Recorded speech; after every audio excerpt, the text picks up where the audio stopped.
So hello guys, welcome back to my channel. So what I have here today is the 2024 Jetour X70 Journey. So this is the base model of the X70 lineup here in the Philippines, and there's already a little teaser, this white one. So I'll get to that in a separate video. I could not stop thinking about this Journey van because of its price point. So this one costs 1,099,000 pesos. So literally 200,000 pesos less than the Sport that I've driven. So before we continue on, I'd like to thank everyone here at Jetour Auto Centris, to Ma'am Liza, Miss Hazel for making this walk-around tours possible. So there'll be another walk-around tour coming right after this. So what do you get now with this Journey comparing with this Sport variant?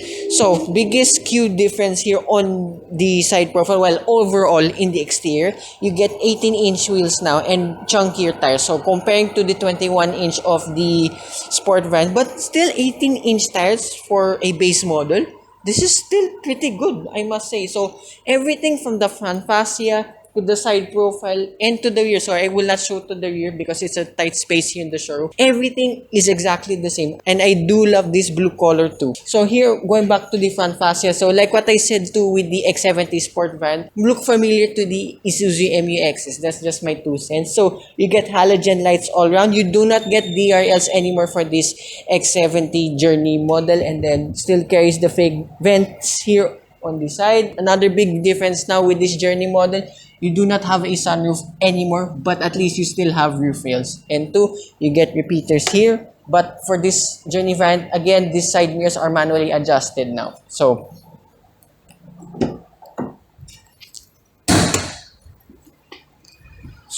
pairing this X70 Journey, well, it's still the same, but I will still show you anyways. So, okay. First thing I immediately noticed in the X70 Sport, I just didn't mention it that time. So, usually you open the hood up by pulling the latch. But this one, it's the other way on. You have to push it down and then you can finally open the hood.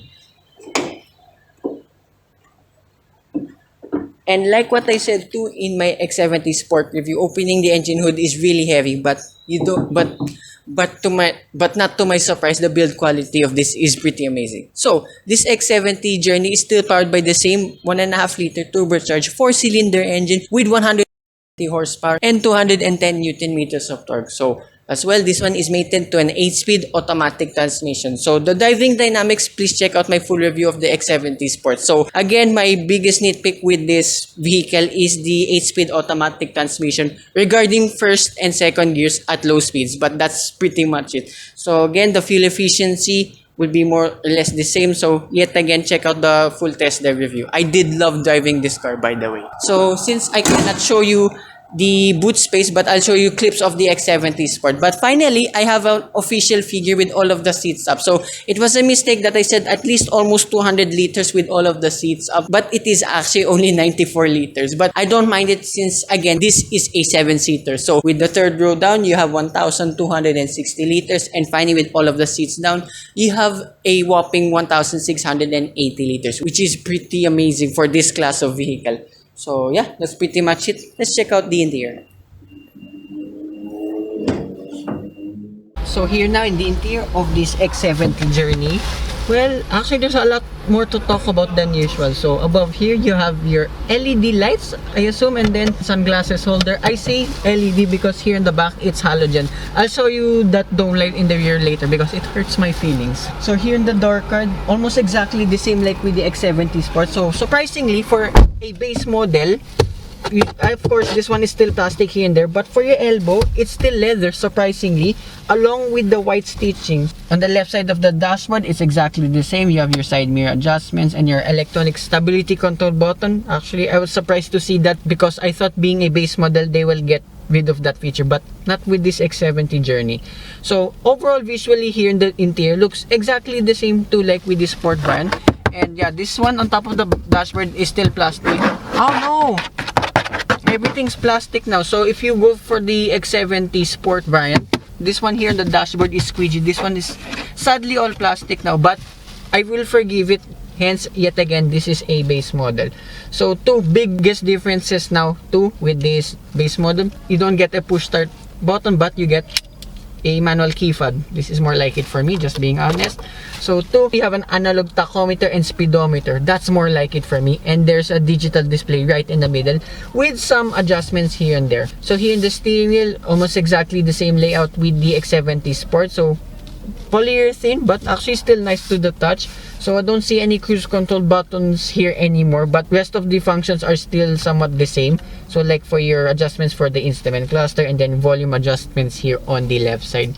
So here in the middle, you still retain your 10-inch infotainment system at least. So same complaint like with the X70 Sport. To scroll left to right, you have to be touching near the icons. So if you notice in that shot, there is no Cardioid mirror link. So how are you gonna connect your phones for Android and Apple users? But what they do know, as I've been told by Jetour EDSA Centris, you can download the Cardioid mirror link if you want. But I don't know why it comes as standard with the X70 Sport, but yet again, you have to download it here for the lower trims.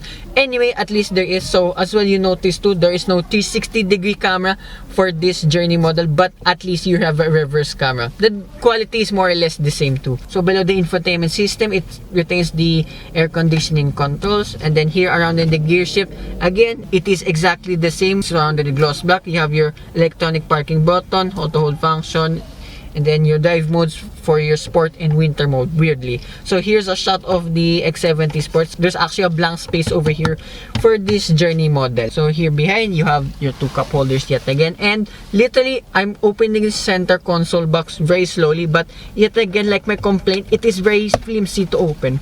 But then again, it makes up for it with the space inside. It's pretty decent. So another big difference too with this X70 Journey, well, I forgot to mention one thing too at the rear. There is no more rear windscreen wiper, but again, the visibility is small, and I'm used to having a car without one anyway. So 2, you have fabric seats now with this Journey variant. The quality is still nice. There's as well red diamond patterns all around it, and look at the bolstering. So exactly the same with the Sport model, hence if you're going for leather or fabric. So still pretty good here. So yeah, that's about here in front of this X70 Journey. Let's check out the second and third rows. So this is the rear of the X70 Journey. So same seats like the ones in front. These are all fabric now, but you still have that red diamond pattern yet again. So sorry you can see me. So this is the painful part I mentioned earlier. The dome light above here looks exactly like my former daily car. Is it a sign? Should I get this instead?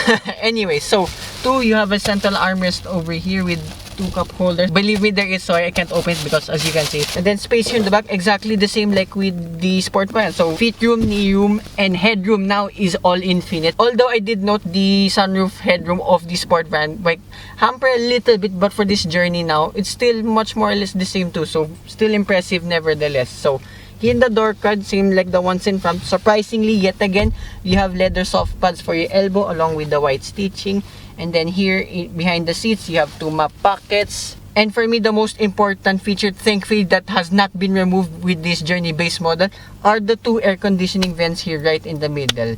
However, there's no USB port down below, but at least there's air conditioning vents. If this didn't exist, so I would have not considered this X70 Journey at all. If I sit here in the middle, there's no transmission tunnel yet again, so put your feet wherever you want. And sitting here in the middle, it's a bit harder than usual than in the left and right side of the seats. However, it will give you good posture if ever. So as well, since we're here already, like my complaint with the Sport top of the line model, so getting in the rear is a little bit complicated because this only folds and they don't tumble whatsoever. So okay, yeah, make sure this doesn't tumble at all.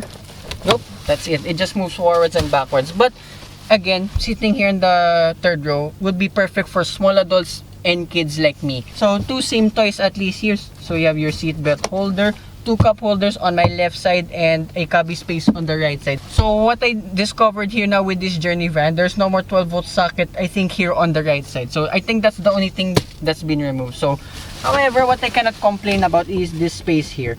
I mean, yeah, that's my knee position, so I'm a bit angled up already, but my knee room is that much.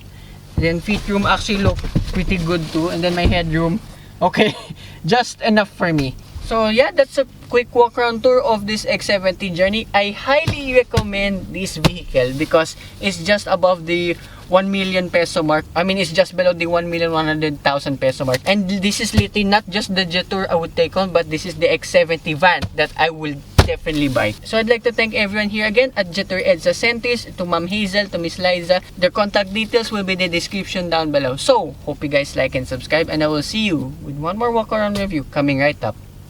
Bye-bye.